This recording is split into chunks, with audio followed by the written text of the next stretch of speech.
Welcome to Season 2 of You and Me Kid, a podcast about starting and raising a family on your own, where I speak with other single moms, those still considering, and experts in relevant fields to give you a real sense of what the day-to-day experience of solo parenting looks and feels like. So wherever you are in the process, I hope this podcast provides some support, helpful info, and most importantly, humor. Thanks so much for listening. Now let's get to it. Okay, Krystin, we just were catching up a little bit prior to recording, and I want to really dive in more to kind of the experiences that we've both had in the single mom community. But before we do that, I just wanted to give those listening just a little bit of a background on on you and how you came into the world of single parenting. With you, I'm so excited to chat because there's a lot of different categories of things I want to talk to you about. You're a single mom of two. You are an entrepreneur. You started this incredible single mom community. And that community also has this really amazing subcomponent of travel, which is a really big part, I think, of single mom, maybe fears and excitement as well. Yeah. So we have a lot to cover, but why don't we start just kind of a little bit, if you could take me back, Krystin, to how did your single mom journey begin? Yeah. So I got pregnant at 24. And I can't say it was like a love of my life situation. You know what I mean? It was like, I was young, I was having fun, everything was great. And then, you make tough decisions. You're like, hey, this is like a new relationship. It was for us. And it's like, do we want to have the baby? These are real conversations, that we're having. Do we want to have the baby? Are we ready for a baby? Should we take other routes? Ultimately decided to like give it a go. And, that relationship, it was actually great for me as I entered motherhood because we just had a ton of support, right? And I think like us making that decision, we're going to, move forward. We're going to pursue a relationship together because that was like a 6 months in, got pregnant, kind of was just dating situation, right? We worked together. Over time, it just wasn't the right match. We were two kind of like people who had level heads and we're like, all right, like we can co-parent, it's fine, right? So that I tell people like motherhood in that regard with my first child, I didn't really understand the life-changing element of it because my life did not materially change because of how much support we had, right? Wow. And so what I really consider like my introduction to motherhood, it sounds bad, maybe, I don't know. But single motherhood in particular, where I really started to feel like a single mom was that relationship had ended. We were co-parenting, all was right with the world. And I ended up getting back with my high school sweetheart thinking like, okay, this is it. We've tried dating other people. We both had other kids. Like, this is going to be perfect, right? It was not. Okay. It was so bad. Not so bad. I don't want to say so bad, but it was so bad. Right. And I think in that relationship, I really did think like, okay, this is done. Like, this is it. This is what I'm doing. I'm going to get married, all the things. But I think from a relationship standpoint, then I move into motherhood, I just expected that to be the person that I knew and the friendship that we maintained over the years. I didn't really look under the hood, right? I just assumed like, oh, we've known each other for years. We were high school sweethearts. Like, this is going to be a breeze. And there was just a lot of things under the hood that fundamentally, when I think about how I wanted to having a child already, right? And then at this time, we didn't have kids. I started to see those kind of red flags, ended up getting pregnant around the time I was thinking about leaving.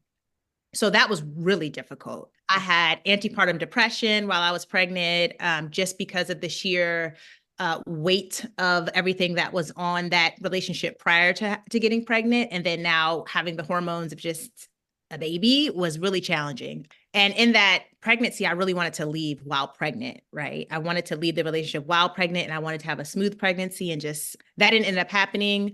I left 2 months after giving birth. So that is what I feel like my introduction to single motherhood was. It was taking my 8-year-old then and a newborn into an apartment by myself, barely healed from the motherhood, the delivery and all of that experience. And that's when I was like, wow, like I'm a single mom. I have to figure out how to give my kids kind of like the life that I want them to have, not rooted in the circumstance that was really hard, in the time to manage. So that's my motherhood journey and how it entered single motherhood. And it was a big event. It's why I've kind of gone down the road of entrepreneurship It's why I've built the communities that I've built. And so, yeah, I credit that to that. Like my second child really introducing me to like the full range of motherhood, and then just this new lane. Even though I was a single mom with my son, I didn't really feel like it. So this my daughter Harper, she really, yeah, introduced me to the world of like, you need support, you need help, you need to figure out like how are you going to do this. Yeah, to build the Mhm. world around you to support. Yeah. Let me Right. ask you something. I'm going to go in on a big weighty question because I feel like you can handle it 3 minutes into a chat, Kristen.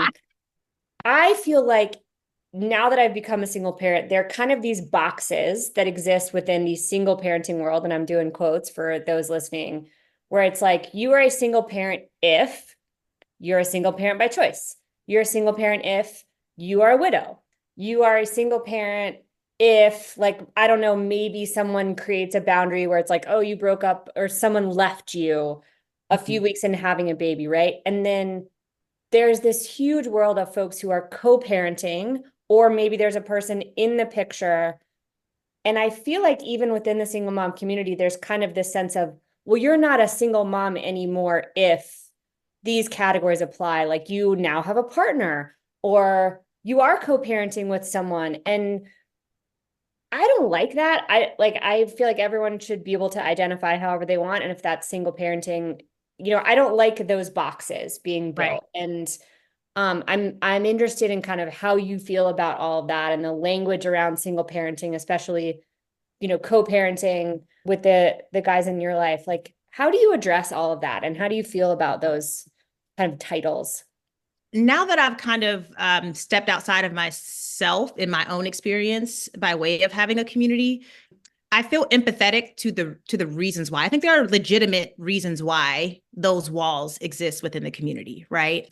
I think there's a very different experience from a single mom who, you know, the dad bailed and they're kind of forced in a situation versus me who we talked about it and we co-parent, and I very much so still identify as a single mom. And then there's levels of like, do you receive child support? It's so many things and like little nuances, but I stand firm in that I'm a single mom. Like, and I acknowledge my co-parents, and I acknowledge that even with me having two, they're very different. They're very different types of co-parents, right? They're very different people. So I like to, in my case, the criticism that I've gotten is like, you have co-parents, and I'm like, yeah, but those are that's a choice, right? And it's like there are things that you, as a mom who doesn't have a co-parent, have the freedom to do that maybe I, a mom with a co-parent, don't really have the freedom to do because of the consideration of the other parent and things like that. So my sentiment is that we're one community, right? And I think that the nuances that make our unique experiences different, and where these walls kind of, or these lines are drawn, are really helpful to the community as a whole. If you talk to a mom who co-parents and hear their individual journey, it may encourage you, if possible, to reach out and pursue a relationship that maybe, it's like so many Mhm. nuances where these things are powerful to use collectively as a community to educate, to inform, to support, just to say like, hey, like, I'm in the same situation and I identify with what you're going through, and the more different perspectives that you have around your experiences, the better. So Yeah. for me, I try to always diffuse a lot of the content that we do with CoTripper, and Single Moms Travel is also in that CoTripper community, is we talk about those things head on. You know what I mean? And I think the problem is that single moms by choice stay with single moms by choice, and co-parents stay with co-parents. And to me, that's detrimental to the community at large.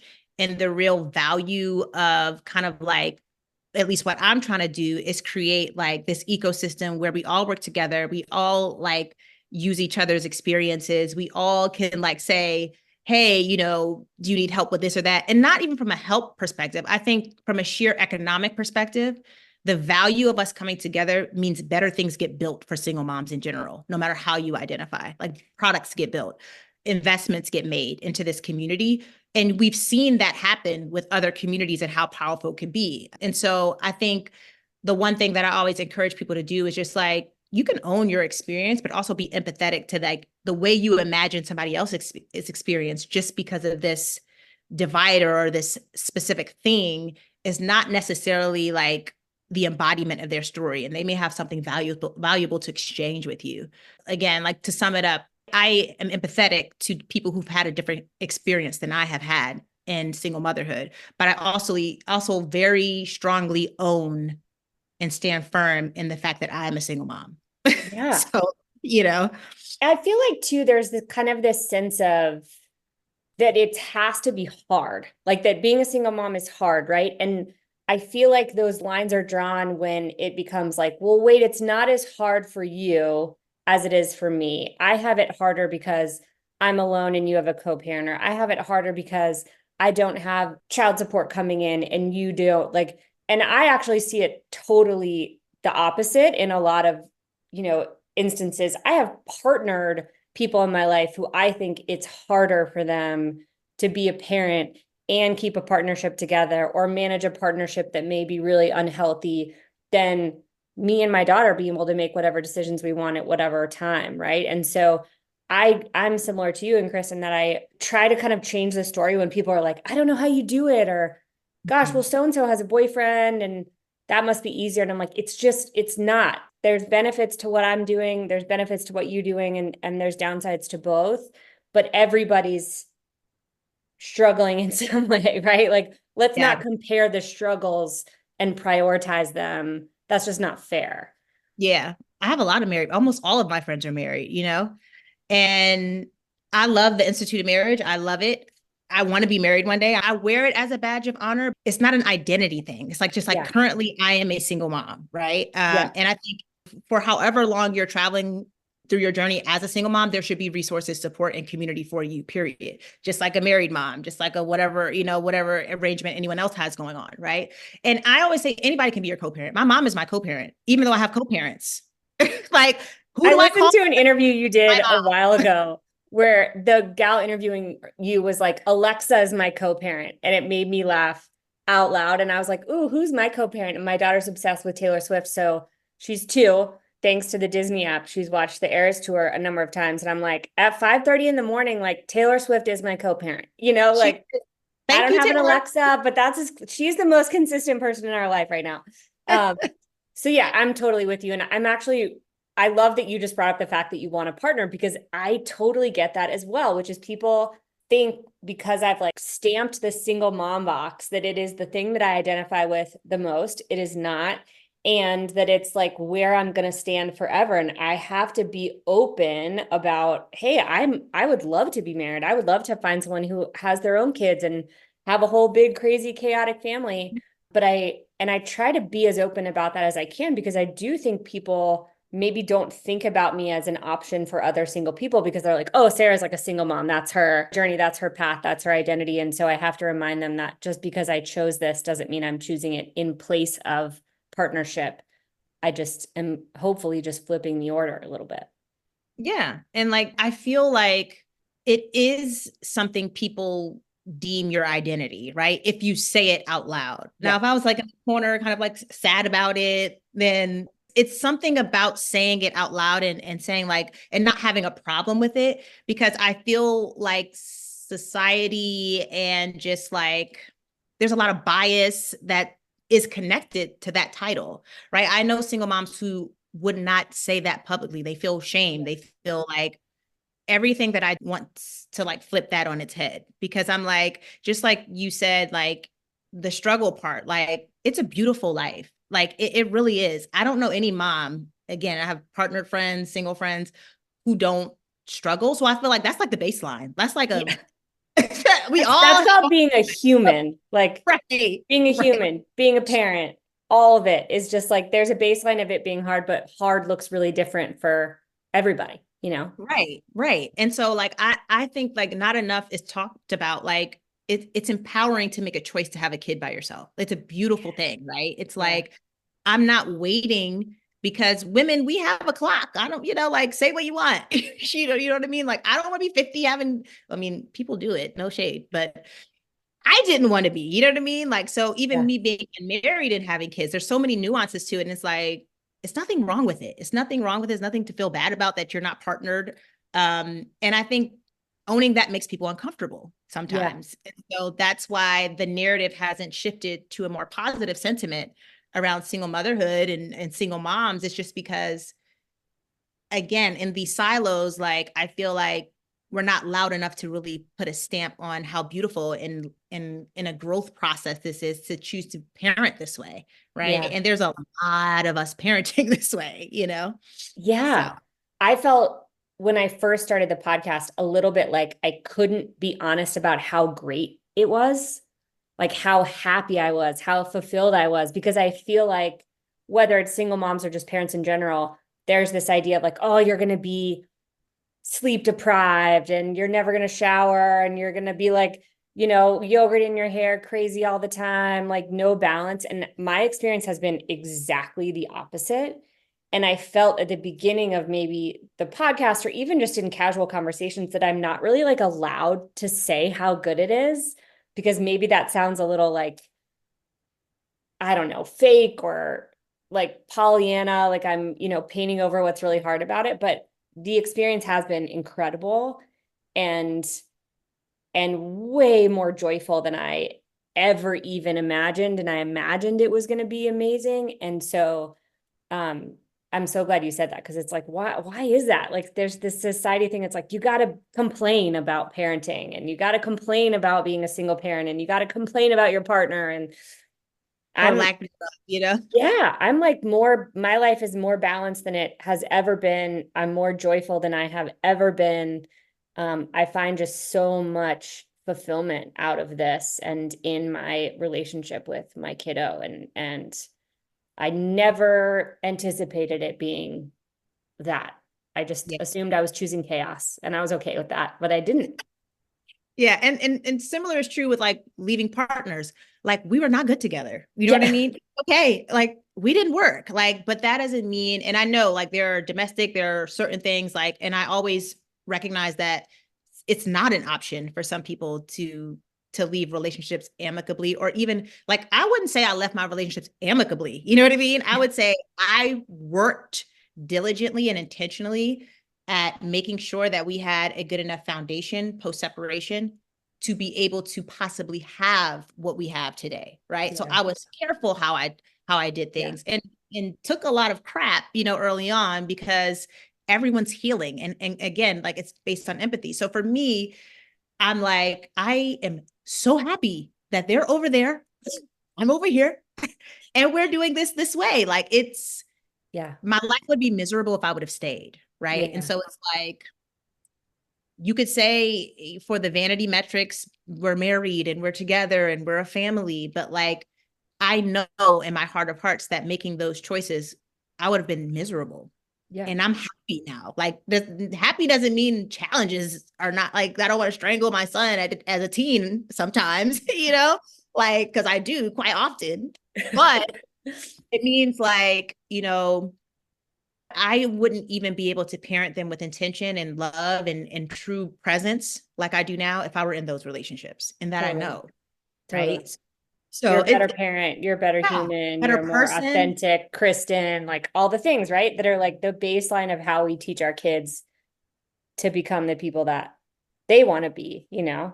I couldn't agree with you more. As you were going through all of this, as far as I understand it in my Google research of you, you were an accountant through this whole time, right? And then at some point in having two kids solo, you decided that pursuing entrepreneurism and starting a company on your own was something that felt right to you, which again is like a big leap as a single parent and that financial security and all of that. Kind of talk me through how you made that decision and why there was a need that you really wanted to answer with your company. Yeah. So I have a deep love for single motherhood. And I would have had that because I was raised by a single mom, even if I never became one. So it's always been something that was near and dear to me. So in 2018, I was working at a startup. I was working at a SaaS startup as an accounting manager. And in that time, the owners were really supportive of my, I guess, entrepreneurial spirit, right? Because they were like similar in age. Their company was like growing, and they allowed me to like use our new space to like host events. So what I started to do was like, while I was still employed, I was just like, let me just like tap into like, I know I want to do something geared towards women. I know single motherhood is such a big part of my identity, and I wasn't sure how to like weave it together. So I started with like a women's organization. I hosted events at my company. They let me like rent out our kitchen. One of the founders, he would come in and he would just be in the back and he would kind of like, watch and listen. And I thought that was super cool, right? And so for a long time, I had been battling with like not feeling fulfilled as an accountant. And I think that particular partner or founder, was two founders of the company, could tell, right? Because I was hosting the events. And I like to say he's like had something to do with how I exited that company. My old boss, who I had been with for like 6 years, he left and everyone was leaving that I came because I was an early employee. So like the company was growing, changing, got more funding. The dynamics inside the company was changing, as like most startups do. And I just wasn't happy, right? And so I wasn't going to quit because I'm not a psycho and I needed to take care of my kids. Money is a real thing. Right. I needed money. Kids eat food. Right. Krystin live her own life outside of kids, takes money, travel. I've always been a traveler, right? And so kind of CoTripper started under, as a small group travel company before the pandemic. So was separated from that company and they gave me a severance, right? And typically when you get, it was a layoff technically, right? And so typically when you get a layoff, you don't get a severance or you're laid off, right? So some people do, depends. But I like to think that he had something to do with it from watching me move and doing the things that I was doing. And I was like, this is my opportunity. I have this lump sum of money that I can really try to pursue something. So I took that year and took the best parts of my life and the hardest parts of my life and built CoTripper. So it was like the best parts of my life were these trips we were taking. And I was like, whatever, I'm not giving up travel. I don't care if I have a newborn. I mean, we were gone. We're just doing stuff, going. The idea was born to do small group travel for single moms. And that's what we launched as a group travel company for single moms in 2019. So that was like a year after I had separated. I figured out what I wanted to do. And I really, really wanted to support single parents, single moms specifically. And so I started Single Moms Travel actually before CoTripper as just like an exploratory thing, kind of how this podcast came about for you, right? It was like, I just want to know how other single moms are traveling. Like, what are the recommendations? Like, what's really hard about it? What do they find easy about it? And so that's how that community started on Instagram. And then the pandemic happened. I took like some of the early adopters who were like very active in our community and put them in a WhatsApp, and they just poured out, oh my God, hundreds and hundreds of WhatsApp group from everything across the board, from dating to like buying a house to like just maintaining their sanity, like so many different things. And I was like, there's something here that's way beyond travel that I need to figure out how to build for the single mom community at large. It took me a long time to like put down travel as our business, though, probably longer than it should have, because I was so connected to the benefits of travel and the thought that like if you did a really hard thing, the things that were like not as hard would become easier, right? And I feel like travel 100%. Is a really hard thing to do financially, time-wise, experience-wise, facing your fears a little bit, and things like that. So eventually that blossomed into what I'm calling we're a media company now, right? So travel is one of our verticals. Home life is one of our verticals. Finance is one of our verticals. I took all of the top of mind things that I was hearing throughout the pandemic, and I made it into a business model. And I think media is like the vehicle in which we receive information now, right? And I think you and I both experienced a lack of information or resources for single moms, no matter what your entry point into the community is. And so I thought, like, why not aggregate all of these archetypes, all of these avatars that are single moms, give them a place to go, give them content that if you're a single mom by choice, if you're a widow, if you've never been married, that you can find content and community that resonates with you. I just didn't see that online. I still don't see that online, except with what I'm doing and like pockets of where there's a podcast, like, this one. And I think there's something really special. Like you said, every day this community is growing. I think there's something really special at being on the emergence. The economic impact and just ownership of single motherhood. I think it's going to be a huge thing. And I think because media will help us pay attention to it, it'll give us a place to go for it. I think a lot of people will start investing. And that's my dream, right? That more investments are made in single moms for the things that are hard, or the things that are confusing, or the things that, you just want to talk to other people about, like that exists in this community, that could help you, like not Yeah. in a struggling type of way, but just like in a thriving type of way. Like, I want to thrive. I want you to thrive, all single moms to thrive. Like, how can we help or support or encourage that mindset? Because I think some people don't have it from the sheer lack of acknowledgement of the Yeah. community. There Yeah. is, I mean, there really is so little out there. I remember doing a Google search, like the most basic, maybe Amazon book search when I started thinking about becoming a single mom. And I was like, there's got to be some books. Right. There's not. Um, and I've now found like a few, but I'm still shocked at how little there is. And for me, like my daughter's two, I don't always need a single mom perspective. Sometimes I need a mom perspective. More often than not, I just need a parent perspective that aligns with the way that I parent, right? But sometimes I really do need a single parent perspective. And those times are a lot of the things that you cover on the CoTripper site, which is like, I was looking through this morning and it's like, okay, what are the 5 things you should take traveling? Like, what are the tools? What are the hacks? How does it work with just 2 arms to take 2 kids Right. through security? What should you always have in your luggage? There are things that are different about, especially experiencing travel, I think, for single parents, right? And so I think that this content is really valuable because I'm looking for something like so specific when I go online that I'm either going to get it from the women that I've interviewed for the podcast or now in your community, right? Because I can put something really, really specific in, like, talk me through this one thing. Yeah. And I know that there's all these other women that have gone through that moment. And so I think that's really valuable. And I'm really excited to now be a part of the CoTripper community and start kind of engaging and asking questions. And especially as I turn the corner to like really some bigger travel, I've already found your content really helpful. And so I'm with you. I'm excited to see how this all grows. And it does feel like it's also just way too late. Like, why has it taken this long? But I even feel like I started trying to get pregnant 4 years ago. And I feel like even in the 2 years that I was trying, and especially in the last 2 years, there's just way more conversation around it. And Yeah. people understand the terminology a little bit more. And so I like that energy, but I still feel like it's shocking to me the numbers of women that are single moms versus the amount of kind of content brands support, research that's there. It's just kind of shocking.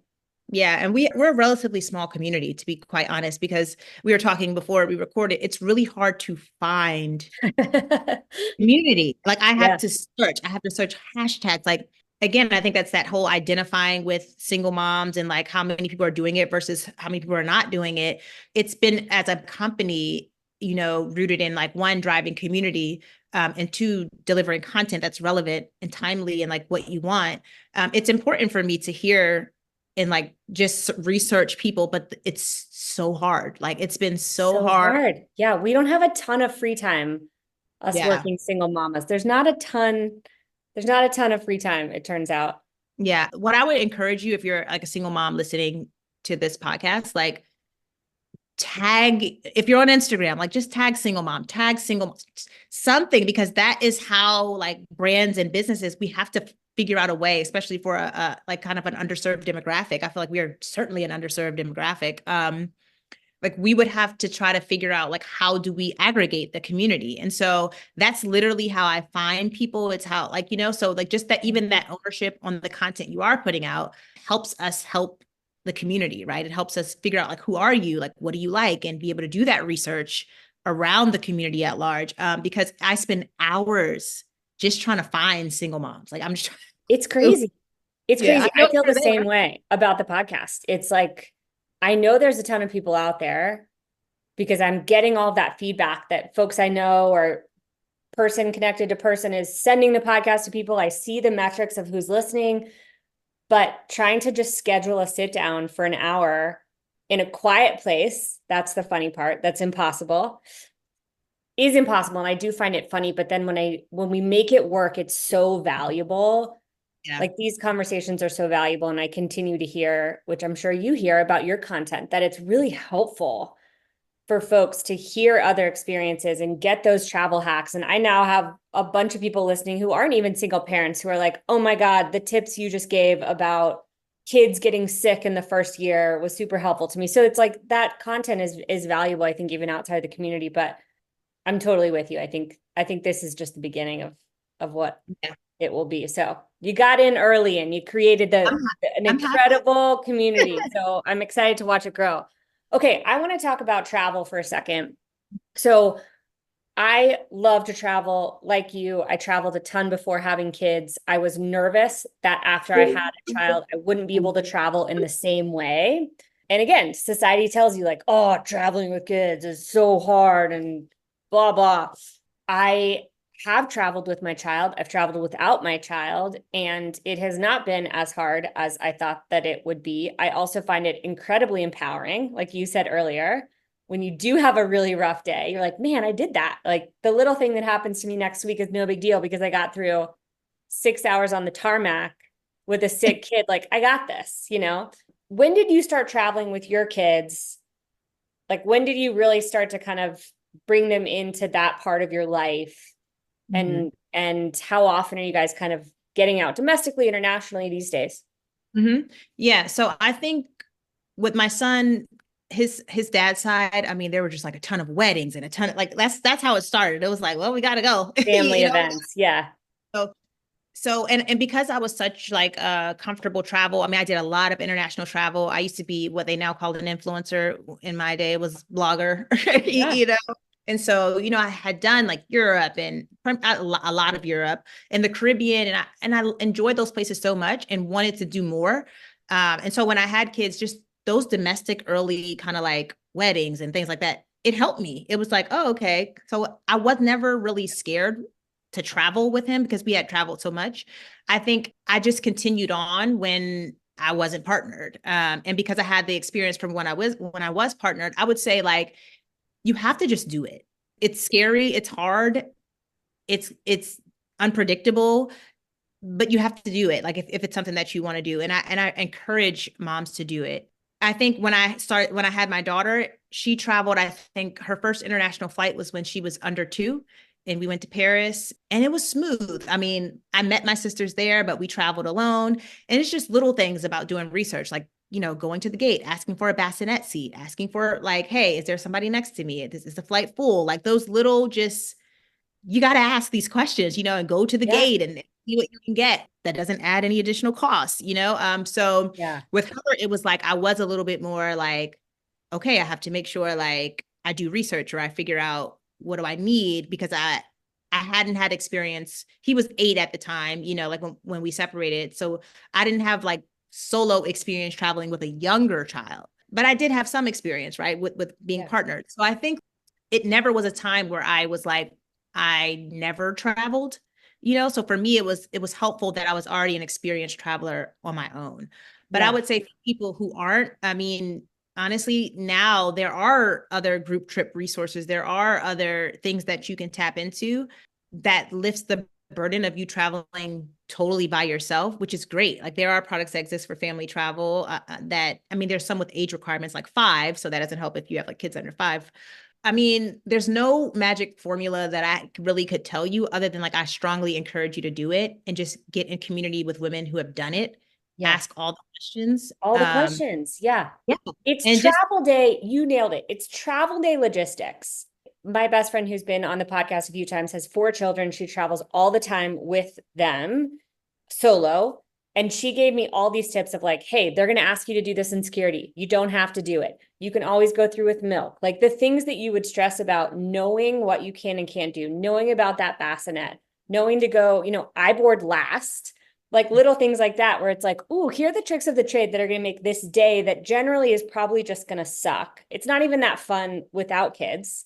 right. Well, traveling without kids now is like kind of a luxurious day. But with that said, being in an airport terminal just like isn't fun, right? So getting through that day that's just not really going to be fun and getting to the destination, just it just gets you through and it eases that. And I wonder for you, your kids are older now, but when they were younger, what I hear from you and I hear from other moms is like, yeah, getting there might be tough. And yes, there's going to be some moments maybe when you are traveling that are going to be challenging, but the growth you see in your kids when they're Yeah. seeing new things and eating new things and engaging with a world they haven't seen before is worth all of that. Yeah. Is that what you've seen in your kids too?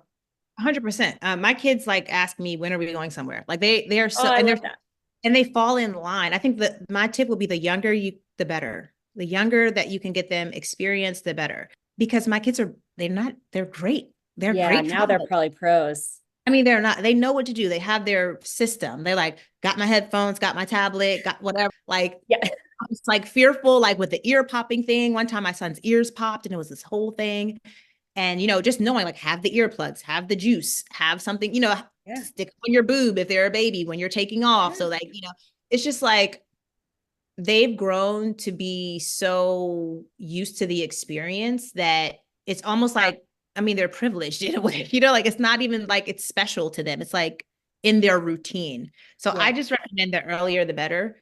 And like even this last trip we had to Morocco, like they had to get like the typhoid vaccine. And I'm like, I don't need it. I won't take it. As long as they have it, I'm good. And then I get sick, during Oh, yeah. and it was like, thank God it was a 24-hour bug. But like one of my biggest fears that I had not happened yet was like, what happens if I get sick? So I always have travel insurance. I Yeah. don't care if anyone else says like I'm getting travel insurance because anything can happen.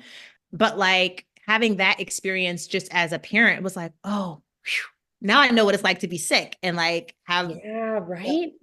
And so it just like you said, even not even for the kids, even for me, like it teaches me how to be calm or like how to like different areas or like how to relax and just be present in the moment and not be on alert all the time. Like I've grown to be much more comfortable traveling places I've never been, because we've traveled so much together. And I know we have this way that we move.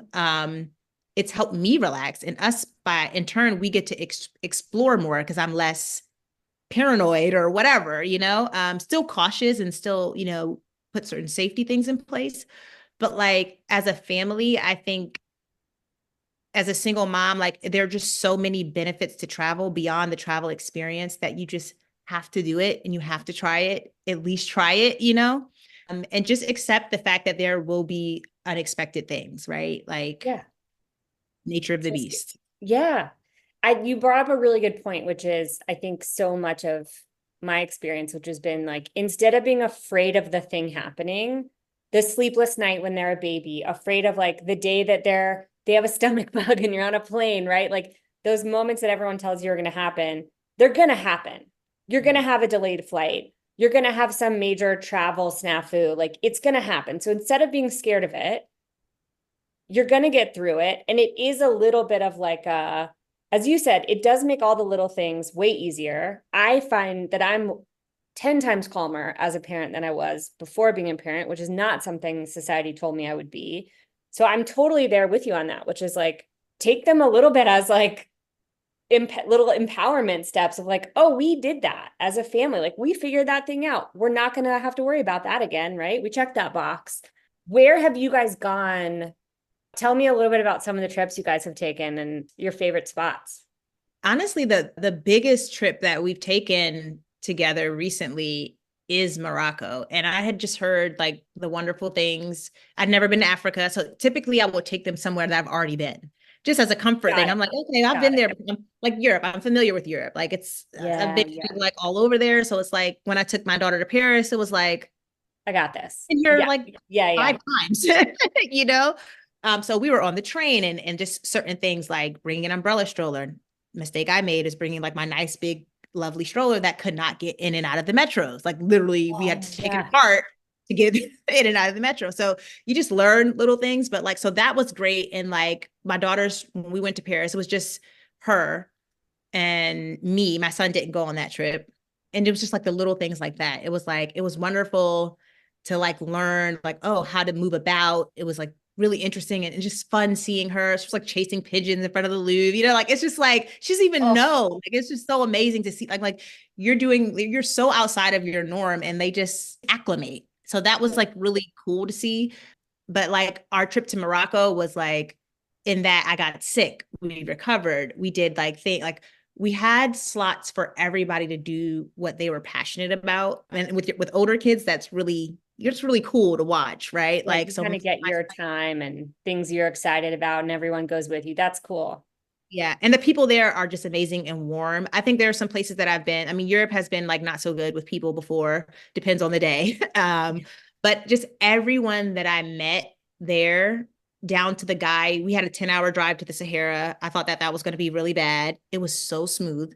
The kids were so we like the way it stopped and started like to get us there, and we had like one overnight stay at this really cool like castle thing. I don't know. Ooh, It was just beautiful. And just it was also because I did a lot of research though. Like I found the place, I found the things, and that's hard to find traveling too. Like the yeah. places that maybe are recommended for someone, a woman traveling solo with kids to go.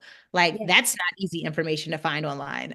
Our best trip, I think, for me, they will all probably tell you something different, was Morocco. It was just like I overcame the fear of getting sick. Everybody had their time. They were older, you know, like it was just a different experience. They could give me more feedback around like the experience. Yeah. I loved it. But I mean, we haven't done crazy, like too many crazy international trips. We had a really great time in LA, like Catalina Island, like something just not that fancy, you know, but the Caribbean, my daughter's favorite place is Jamaica. I can tell you that. Like she loves Jamaica. She got in the water in LA and was like, this isn't Jamaica. So it's ice cold. I'm gonna get out. Exactly. That's fair.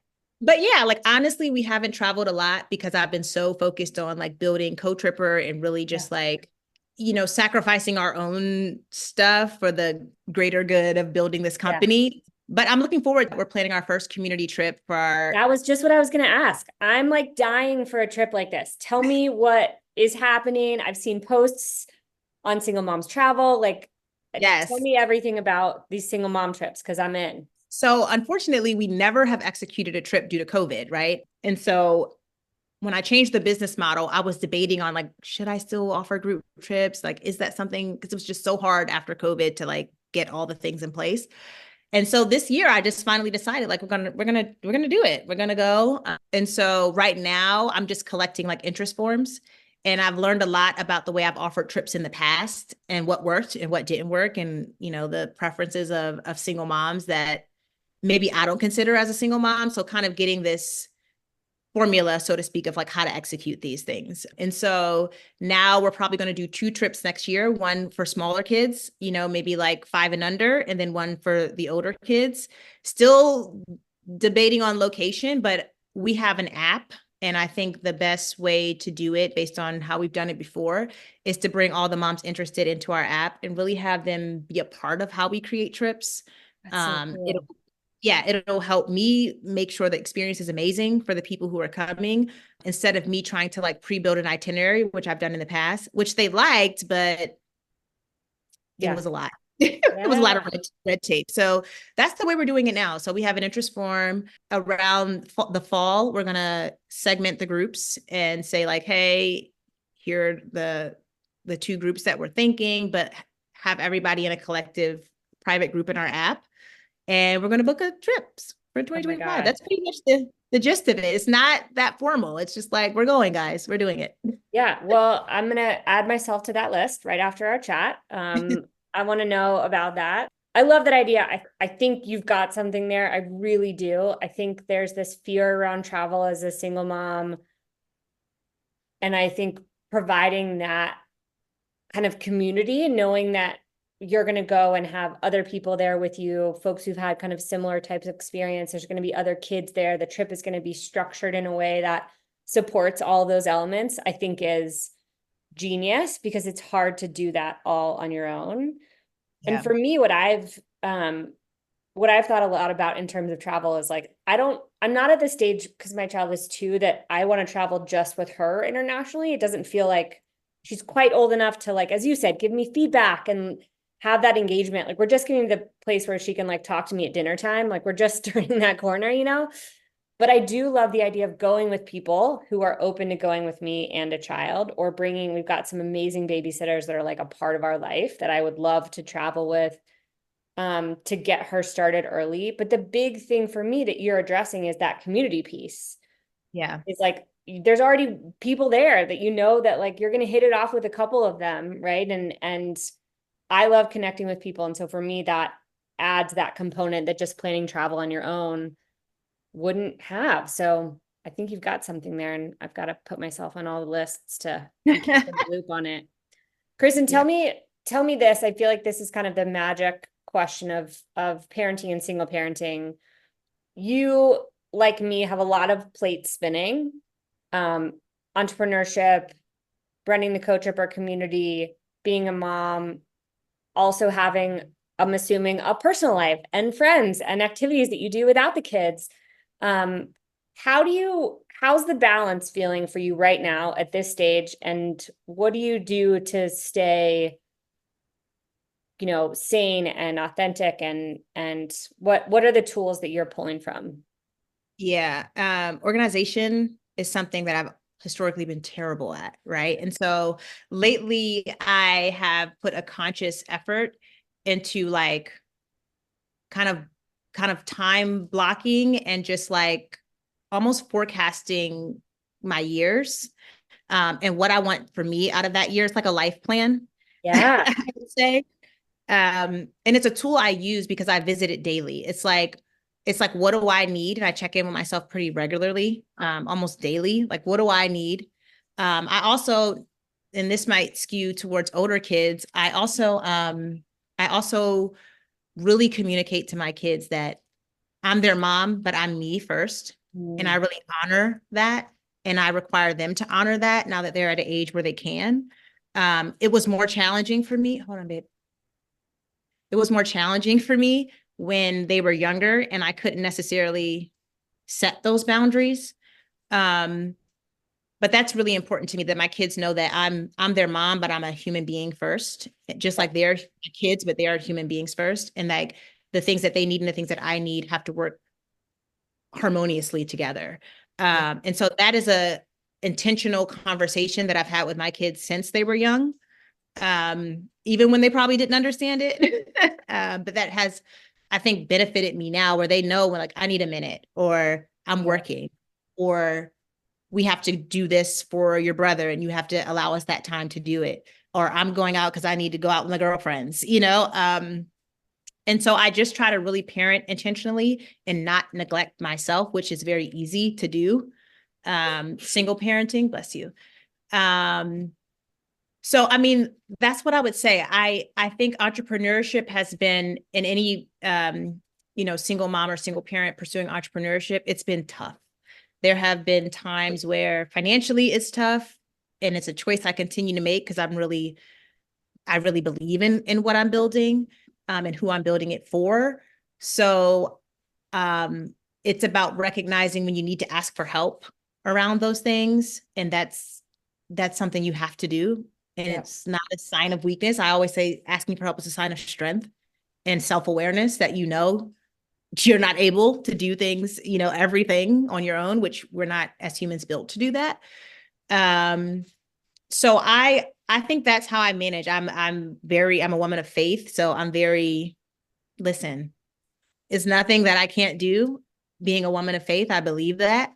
There's no obstacle too hard. It's just about in the moment knowing what do I need to delegate and what do I need to do myself, or what boundary do I need to set, or what I need to do to ask for help. That's just, I'm in a constant analysis of those things. What do I need to do for myself? What do I need to delegate? What do I need to do to ask for help, to manage all of these things that I have going on that I feel strongly that I need to do? And it's about also like stop doing things that are not valuable to you. Yeah. You know what I mean? Like that don't meet your next milestone or your next goal for yourself, for your life, your family. Like you have to stop doing those things too. And that was hard for me because sometimes that meant like I lost friends, or I lost environments that no longer served me, that I was still emotionally connected to. But it's just like a constant analysis of my life, my goals, and where I want to be, and just diligently working towards those things. Right. Yeah. and screaming and crying and doing whatever else you need to do to get that, Pilates, whatever it is. Yeah. you know? Yeah. Sleep. You nailed it in my experience as well, Krystin, which is it's daily and it shifts daily. It's like, gosh, I didn't get as much sleep last night as I thought I would because my daughter got up early. So like, I'm going to shift what I thought we were going to do today because we need something else. Or I made that plan. That plan doesn't feel really good to me anymore. We're going to shift to something else. But it's daily. It's like I send out the little sonar like throughout the day, right? Of like, ooh, how are we doing? What do we need to feel good? What do we need to feel connected? What do I need as a human? And I love, love, love that you said that it's like you are teaching your kids that you're you and you're their mom and you have to take care of you to be a good mom. Right. And so regulating yourself is your way of being a great parent. And I think that's just like such an amazing lesson and one that I'm certainly going to think about with my daughter for sure.